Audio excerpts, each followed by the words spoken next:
এমন কোন জিনিস নাই যেটার মধ্যে লোহা লাগে না। এজন্য আল্লাহ বললেন এই লোহার নামে আমি একটা সূরা ডেডিকেট করলাম, ওয়া আনজালনাল হাদিদ ফিহি বাসুন শাদীদ। আমি লোহাকে নাজিল করেছি। আল্লাহ বলেছেন, খেয়াল করে শব্দটা শুনেন, ওয়া আনজালনাল হাদিদ, আমি লোহাকে উপর থেকে নাজিল করেছি। কি করেছি? কথা বলেন। তার মানে লোহা পৃথিবীতে ছিল না, নাজিল করছে কে? নুজুল মানে উপর থেকে নিচের দিকে আসা। এই নুজুল শব্দ ব্যবহার করে আল্লাহ বললেন ওয়া আনজালনাল হাদিদ, লোহাকে আমি নাজিল করেছি। তার মানে লোহা পৃথিবীর উপাদান নয়, লোহা এসেছে উপর থেকে। কোন সুবহানাল্লাহ।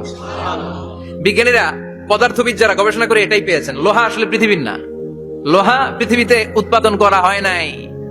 লোহার যে মলিকিউল, অণু আছে, লোহার একটা অণু তৈরি করার মতো ক্ষমতা পৃথিবীর নাই। ইভেন এই সৌরজগতের কোনো কিছু নাই। সূর্যের তাপেও লোহা তৈরি হতে পারে?